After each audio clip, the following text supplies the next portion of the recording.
My parents told me, "You're not invited, because your presence makes your sister uncomfortable." So, I called the restaurant and said, "Cancel everything." The person who pays just left out of their invitation.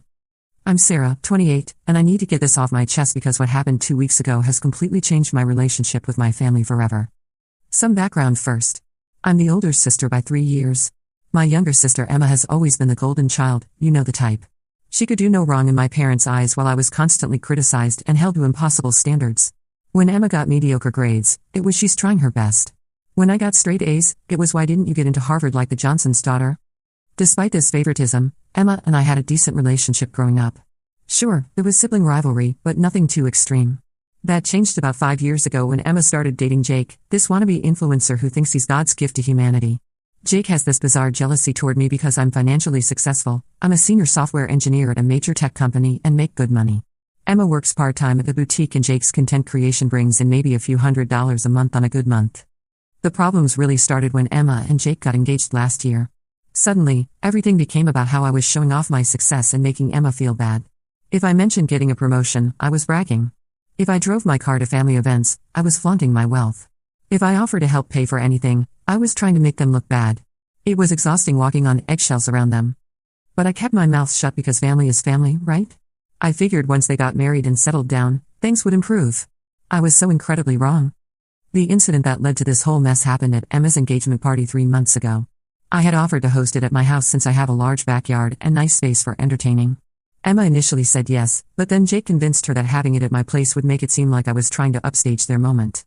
So they moved it to my parents' house instead. At the party, I was talking to my cousin Mike about work stuff, nothing boastful, just normal conversation about a project I was working on. Jake overheard and loudly announced to the entire party that I was always trying to make everything about me and my fancy job. I was mortified. I hadn't even been talking to him. I pulled Jake aside and quietly asked him to please not make scenes like that, especially at his own engagement party. He got in my face and started yelling about how I think I'm better than everyone else and how Emma deserves better than having a sister who constantly puts her down. I never put Emma down, if anything, I've always been supportive of her choices even when I disagreed with them. Emma, instead of telling her fiancé to calm down, joined in. She said I was always making her feel inferior and that she was tired of living in my shadow. This came completely out of nowhere. I had no idea she felt this way because she had never once mentioned it to me. We had always seemed close. The party ended with me leaving early in tears while Jake shouted after me about how I was running away like always. My parents did nothing to defend me. They just stood there looking uncomfortable and later told me I should apologize to keep the peace. I didn't apologize because I genuinely had no idea what I would be apologizing for. Having a good job? Being proud of my accomplishments? Making conversation at a party? It felt like I was being punished for existing. After that, family gatherings became tense. Emma would make passive-aggressive comments about my fancy lifestyle and Jake would openly roll his eyes whenever I spoke. My parents started asking me to tone it down and not mention work or anything that might set Emma off. I felt like I was being erased from my own family. Things came to a head 2 weeks ago when my parents called me about Emma's birthday dinner. Emma was turning 25, and my parents wanted to take her somewhere special to celebrate. They had picked Marcello's, this upscale Italian restaurant downtown that costs about $80 per person. It's not cheap, but it's not ridiculously expensive either, just a nice place for a special occasion. My mom called me on a Tuesday evening. "Sarah, we're planning Emma's birthday dinner for Saturday at Marcello's. We wanted to give you advance notice so you can plan accordingly." I was confused by the wording. "Okay, what time should I be there?" There was a long pause. "Well, actually, we need to talk about that.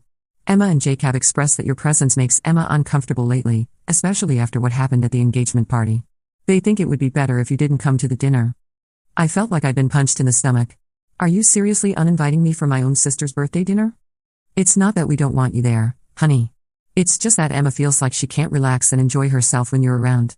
She's worried you'll judge her choices or make comments about the restaurant being too expensive or something like that."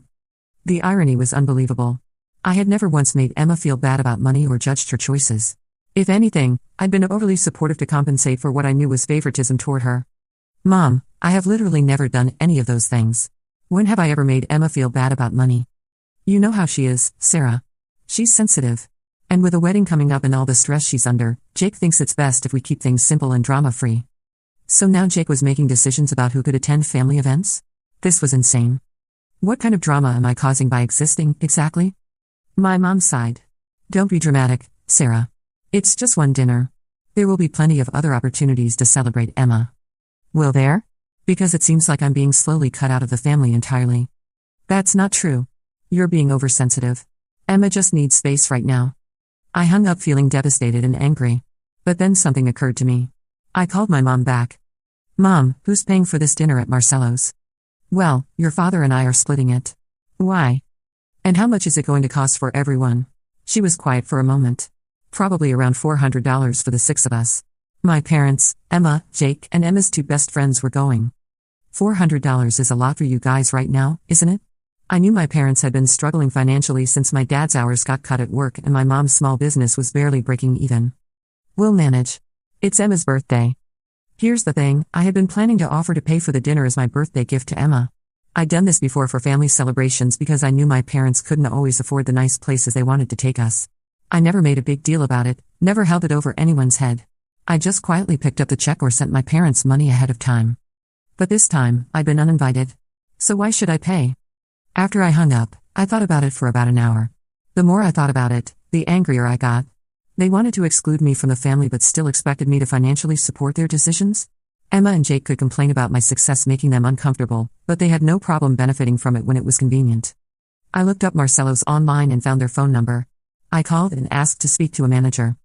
Hi, I need to ask about a reservation for Saturday night under the name Thompson. That's my parents' last name. Yes, I see it here. Party of 6 at 7 p.m. How can I help you? I need to cancel that reservation. Oh, I'm sorry to hear that. Can I ask the reason for the cancellation? I paused for a moment, then decided to be honest. The person who was planning to pay for the dinner just found out they're not invited. The manager was quiet for a moment. Oh. That's unfortunate. I'll cancel that for you right away. No charges since it's more than 24 hours in advance. Thank you. I hung up feeling a mix of satisfaction and anxiety. Part of me felt vindicated. If they didn't want me there, they could figure out how to pay for their own celebration. But part of me worried I was being petty. Then I remembered how humiliated I'd felt at the engagement party, how my parents had done nothing to defend me, how I was being erased from family events for the crime of being successful. My anger won out. I decided not to tell anyone what I'd done. I figured they'd find out when they showed up on Saturday.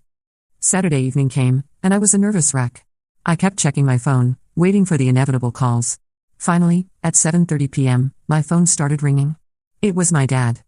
Sarah, what the hell did you do? I don't know what you mean. Don't play dumb. We're standing outside Marcello's and they're saying our reservation was cancelled. The hostess said someone called on Tuesday claiming to be paying for the dinner. That's weird. Did you try calling them to see if they have availability? Of course we did. They're completely booked. Emma's in tears and Jake is furious. What did you do? I took a deep breath. I canceled the reservation.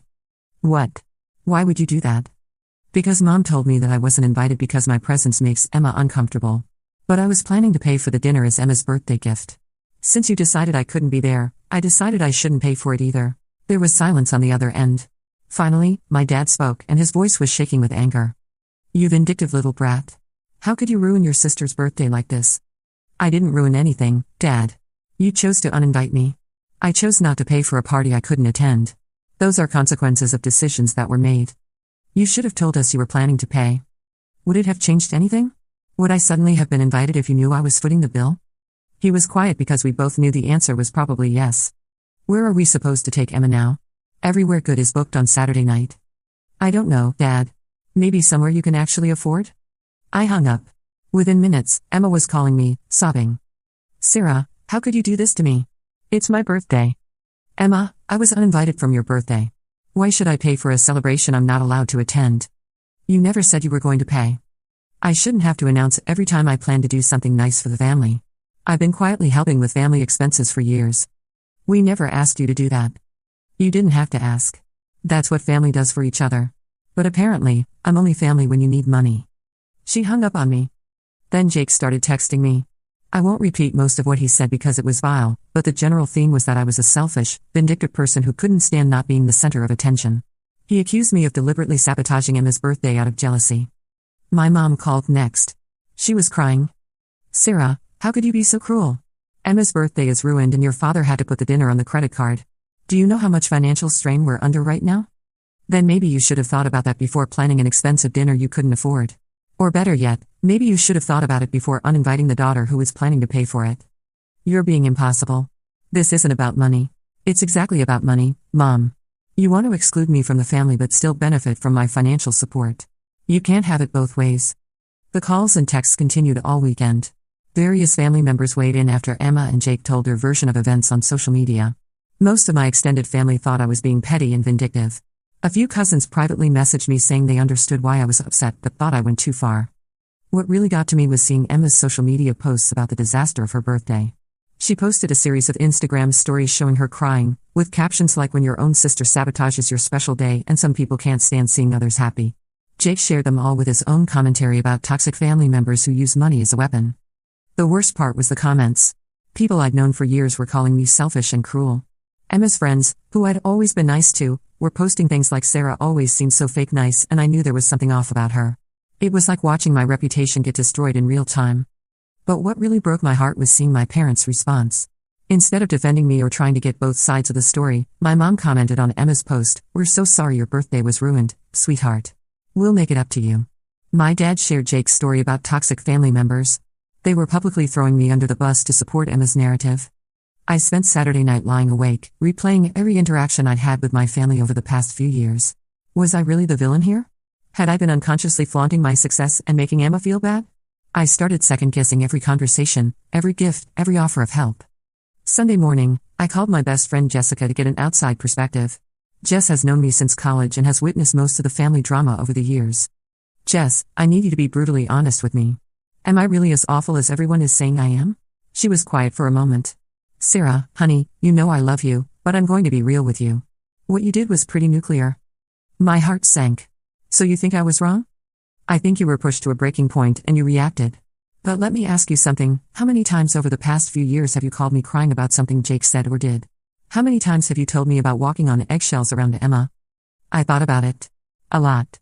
"And how many times have I told you that your family's treatment of you wasn't normal or fair?" "Every time." "Right. So while canceling the dinner was dramatic, it wasn't coming from nowhere. You've been telling me for months that you felt like you were being pushed out of your own family. Sometimes it takes something big to wake people up to how bad things have gotten." That conversation helped, but I was still consumed with doubt. Maybe I should call Emma and apologize. Maybe I should offer to pay for another dinner somewhere else. Maybe I should just swallow my pride and go back to being the family ATM if it meant having my sister back. Then Sunday afternoon happened. I was at Target, trying to distract myself with mundane errands, when I ran into Mrs. Patterson, my high school English teacher. She'd always been fond of me and had kept in touch over the years. She knew my family well because Emma had been in her class 3 years after me. "Sarah, how are you, dear? I saw some concerning posts on social media about family troubles."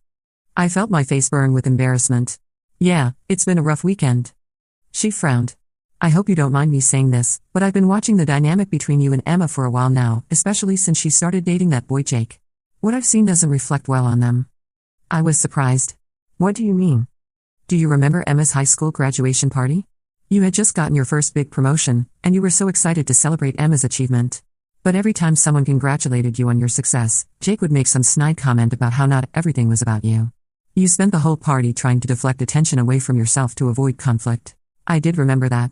I'd been so excited about my promotion, but I'd barely mention it because Jake kept making faces every time someone brought it up. "And then there was Christmas 2 years ago at your parents' house. You brought those expensive wines you've been saving, wanting to share something special with the family. Jake made that comment about how some people like to show off their money, and you ended up hiding the bottles in the kitchen and not even opening them." I had forgotten about that, but she was right. I'd been so excited to share those wines. They were from a vineyard I'd visited on a work trip to California, and I thought the family would enjoy trying something new. But Jake's comment had made me feel like I was being flashy, so I'd quietly put them away and never opened them. "Sarah, I've taught hundreds of students over the years, and I've watched many of them grow up and start families. What I've observed in your family dynamic is troubling. You've been systematically trained to minimize yourself to make other people comfortable. That's not healthy, and it's not your fault." Her words hit me like a truck. She was right. I'd been making myself smaller for years without even realizing it. Every success I'd achieved had been tempered by the need to manage other people's reactions to it. The thing about Jake is that he's threatened by your success because it highlights his own lack of direction. Instead of being inspired by your work ethic and using it as motivation, he's chosen to tear you down. And Emma, bless her heart, has bought into his narrative because it's easier than confronting the fact that she's chosen someone who's holding her back. I started crying right there in the Target aisle. Not because I was sad, but because someone finally saw what I'd been experiencing. Someone finally validated that I wasn't crazy or imagining things. Your parents have taken the path of least resistance by managing his feelings instead of protecting you. They've prioritized keeping the peace over standing up for what's right. But sweetheart, you can't set yourself on fire to keep other people warm forever. When I got home, I felt different. Clearer. Mrs. Patterson had given me language for what I'd been experiencing. I'd been systematically minimized and trained to manage other people's insecurities about my success. I started thinking about other examples. The time I'd gotten a bonus and wanted to treat the family to a nice dinner, but Jake had made comments about must be nice to have money to throw around, so I canceled and we'd ended up at Applebee's instead. The time I'd been featured in a local business magazine for a project I'd led, and Emma had said it was kind of embarrassing how much I was showing off about it. The countless times I'd bitten my tongue when Jake made disparaging comments about my career, my car, my apartment, my choices. I realized that for the past 5 years, I'd been living my life in reaction to Jake's insecurities. I'd been making decisions based on what wouldn't upset him rather than what was right for me. And my family had not only allowed this, they'd encouraged it by consistently asking me to be the one to compromise. Monday morning, I woke up with a new perspective. I wasn't going to apologize. I wasn't going to offer to pay for another dinner. I wasn't going to continue enabling a dynamic that required me to make myself smaller so other people could feel bigger. But the pressure to cave was intense. My phone was constantly buzzing with messages from family members who had gotten Emma's version of events. My Uncle Tom left a voicemail saying I was acting like a spoiled brat and needed to grow up and apologize. My cousin Lisa texted that I was being ridiculous and should just pay for another dinner and move on. The breaking point came Monday evening when my parents showed up at my apartment unannounced. I buzzed them up, hoping they were coming to have a real conversation about what had been happening. Instead, my mom immediately launched into a lecture about how disappointed she was in my behavior. "Sarah, your sister has been crying for 3 days. Emma's friends are asking questions about why her own sister would sabotage her birthday. How do you think that makes us look as parents?" "So this is about how it makes you look?" "It's about family, Sarah. It's about putting aside petty grievances and being there for each other." "Petty grievances? Mom, I've been systematically excluded and insulted for years, and you've done nothing about it. Now you want me to apologize for finally setting a boundary?" My dad jumped in. "You didn't set a boundary, Sarah. You acted like a child throwing a tantrum. Do you realize Emma and Jake are talking about moving across the country after the wedding? They say they can't handle being around this kind of family drama. So I'm supposed to accept being treated poorly so Emma won't move away? You're supposed to be the bigger person. You're older, you're more successful, you should be mature enough to rise above this petty nonsense." There it was again. I was expected to be the bigger person while everyone else was allowed to behave badly. I was expected to manage everyone else's emotions while no one considered mine. Mom, Dad, let me ask you something. In the past 2 years, how many times has Jake insulted me in front of the family? They looked at each other. "Sarah, that's not, how many times? Give me a number." "I don't keep count of things like that." "I do. 17 times. 17 times in 2 years, Jake has made disparaging comments about my job, my money, my choices, or my character in front of family members. How many times have either of you told him to stop?" They were quiet. 0. The answer is 0. But you know what you have done? You've asked me to stop talking about work promotions because it makes him uncomfortable. You've asked me to not drive my car to family events because it makes him feel bad. You've asked me to tone down my enthusiasm about things I'm excited about because it might upset them.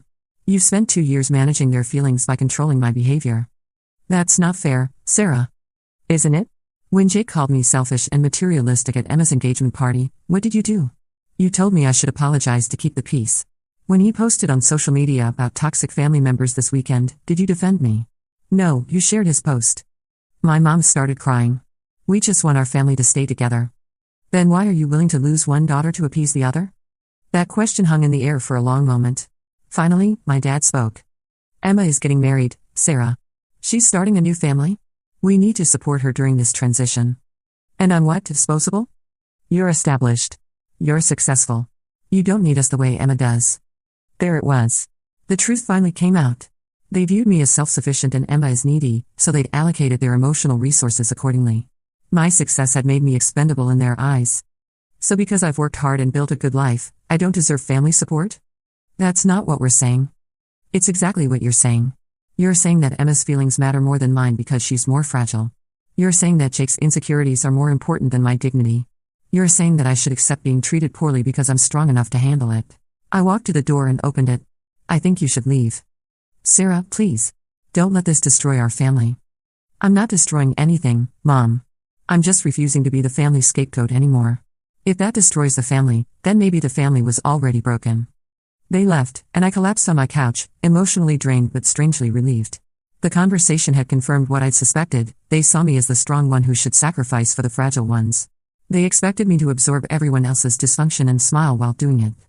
By Sunday evening, I was exhausted and starting to second-guess myself. Maybe I had been too harsh. Maybe I should have just told them I was planning to pay and let them decide if they wanted to re-invite me. Maybe ruining Emma's birthday wasn't worth making my point. But then I got a text from Emma that changed everything. "I hope you're happy. You've shown everyone what kind of person you really are. Jake was right about you from the beginning. You're jealous and bitter and you can't stand seeing me happy. Don't bother coming to our wedding." That text made me realize something important. This was never going to get better. Emma had chosen Jake's narrative about me over our actual relationship history. In her mind, I was the villain who deliberately made her feel bad about herself, despite years of evidence to the contrary. I realized that I'd been trying so hard to preserve a relationship that had already been destroyed. Emma and Jake had been systematically turning my family against me, and my parents had let it happen because it was easier than confronting the real problem. I decided I was done trying to fix things. I wrote a long message in our family group chat. "I want to address what happened this weekend. Yes, I canceled the reservation at Marcello's. I did it because I was uninvited for my sister's birthday dinner for the stated reason that my presence makes her uncomfortable. I was planning to pay for that dinner as Emma's birthday gift, as I have done for many family celebrations over the years. I find it interesting that my presence is uncomfortable when it comes to actually spending time together, but my financial contributions have never been uncomfortable. I've been quietly helping with family expenses for years because I love you all and want you to be able to enjoy nice things together. But I'm not an ATM. I'm a family member. If I'm not welcome at family events, then I shouldn't be expected to fund them. That's not vindictive, that's logical. Emma, I'm sorry your birthday dinner didn't go as planned. I'm not sorry for setting a boundary about how I'm willing to be treated. Jake, I'm sorry you feel threatened by my career success, but that's not my problem to manage. Mom and Dad, I'm disappointed that you've allowed this situation to get this far. Instead of addressing the real issues, you've chosen to manage Jake and Emma's feelings by excluding me. That's your choice, but choices have consequences. I won't be attending any family events going forward until this situation is properly addressed. That means honest conversations about what's really going on here, not just asking me to make myself smaller to accommodate other people's insecurities. I love you all, but I won't be treated like a second-class family member. The response was immediate and explosive. Jake called me every name in the book. Emma accused me of being manipulative and trying to make myself the victim. My parents said I was tearing the family apart over money. But something interesting happened over the next few days. A few family members started reaching out privately, saying they'd noticed the pattern of treatment toward me and thought it was unfair. My Aunt Linda called and told me she'd been watching the dynamic for months and thought Jake was poison for the family. My cousin Mark said he'd always admired how I handled Jake's rudeness with grace, and he couldn't believe my parents were allowing it to continue. Most surprisingly, my grandmother called. Grandma Rose is 89 and doesn't usually get involved in family drama, but she was furious. "Sarah, I've been watching this boy Jake treat you terribly for months, and I've been waiting for your parents to put a stop to it. What you did at that restaurant was exactly right. If they don't want you at the table, they can pay for their own meals." It was validating to hear, but it also made me sad. If other people could see what was happening, why couldn't my parents? The wedding is next month, and as Emma promised, I'm not invited. My parents tried to convince me to apologize so I could come, but I refused. I'm not apologizing for having boundaries. What made the wedding exclusion even more painful was learning about it through social media rather than a direct conversation. Emma posted her bridesmaid photos with a caption so grateful for my chosen family who will be standing by my side on the most important day of my life. The emphasis on chosen family felt like a deliberate dig at me. I found out from my cousin Mike that Emma had originally planned to ask me to be her maid of honor when she first got engaged. Apparently, she'd even mentioned it to a few people before Jake convinced her that having me in the wedding party would steal focus from her special day. The thought that I'd gone from potential maid of honor to completely uninvited was devastating. The most frustrating part was watching my parents' desperate attempts to manage the situation without actually addressing the core problems. My mom called me 3 separate times with increasingly elaborate plans for how I could make things right with Emma. First, she suggested I write a heartfelt apology letter taking full responsibility for the birthday dinner incident. When I refused, she proposed that I could pay for Emma's honeymoon as a peace offering. When that didn't work, she even suggested I could skip the ceremony but pay for the reception bar tab as a gesture of goodwill. Each suggestion made it clearer that they saw me as a problem to be managed rather than a daughter whose feelings mattered. They weren't trying to repair our relationship, they were trying to buy Emma's forgiveness with my money while requiring no accountability from her or Jake. The breaking point in the wedding discussion came when my dad called me 2 weeks before the ceremony. "Sarah, Emma's been having panic attacks about the family situation. Her therapist says the stress of the conflict with you is affecting her mental health. Don't you think you should put aside your pride for her well-being?" I was stunned. "Emma's in therapy?" Yes, she's been seeing someone since the birthday dinner incident. She's been struggling with anxiety about the wedding and feeling like the family is falling apart. Part of me felt terrible that Emma was struggling with anxiety. But another part of me was frustrated that her mental health was being used as a weapon against me. Dad, I'm glad Emma is getting help if she needs it. But my having boundaries isn't causing her anxiety. The dysfunction in this family is causing her anxiety. That's not fair, Sarah. You know Emma's always been sensitive. Sensitive to what? To me existing? To me having a successful career? To me not allowing her fiancé to insult me without consequences? You know it's not that simple. It actually is that simple, Dad. Either Jake's behavior toward me was acceptable, or it wasn't. Either Emma's decision to exclude me from family events was reasonable, or it wasn't. You can't have it both ways. He sighed heavily. Emma asked me to tell you that if you apologize and promise to contribute to the wedding costs, she'll consider inviting you to the reception only. Not the ceremony, but the reception. The audacity was breathtaking. After months of insults and exclusion, Emma was graciously offering to let me pay for the privilege of attending part of her wedding. Let me get this straight. Emma will allow me to come to the reception if I apologize for setting boundaries and pay for the privilege? She's trying to find a compromise, Sarah. That's not a compromise, Dad. That's extortion. Emma gets everything she wants, my money, my apology, and the satisfaction of knowing she can treat me however she likes without consequences, and I get the honor of being allowed to pay for drinks at a party where I'm clearly not wanted. The conversation ended with my dad accusing me of being stubborn and me hanging up in frustration. I realized that my family had become so accustomed to my accommodating behavior that they genuinely couldn't understand why I wouldn't accept being treated as a second-class family member. The hardest part is that I genuinely miss Emma. Despite everything, I still love my little sister. But the Emma I grew up with seems to be gone, replaced by someone who sees me as a threat to her happiness rather than someone who's always been in her corner. Jake has succeeded in isolating Emma from me, and my parents have enabled it every step of the way. I've lost my sister, and probably my parents too, because apparently loving someone means making yourself smaller so they can feel bigger. The financial implications have been interesting too. My parents are struggling with wedding costs now that they know they can't count on my anonymous contributions. Emma and Jake had to move their reception to a cheaper venue, and Emma's been posting passive-aggressive things on social media about how hard it is to plan a wedding without family support. Part of me feels guilty about that. But mostly, I feel free. I'm done walking on eggshells. I'm done hiding my success to make other people comfortable. I'm done being the family ATM while being treated like an unwanted guest. I've started therapy to work through the family dynamics and figure out how to build a life that doesn't revolve around trying to earn love from people who seem determined to withhold it. Some people think I went too far. Maybe I did. But sometimes you have to make a dramatic gesture to show people that their behavior has consequences. I spent years being the bigger person and swallowing my hurt feelings to keep the peace. Where did that get me? Uninvited for my own sister's birthday. I don't regret canceling that reservation. It was the moment I stopped allowing my family to have it both ways, treating me poorly while benefiting from my success. If they want my money, they need to treat me with basic respect. If they can't do that, they can figure out how to pay their own bills. The saddest part is that this whole situation was so avoidable. If Jake hadn't been threatened by my success, if Emma hadn't bought into his narrative about me, if my parents had set boundaries instead of managing his feelings by excluding me, we could have been a happy family. Instead, they chose to preserve Emma and Jake's comfort at the expense of my dignity. Well, comfort is expensive when you're paying for it yourself.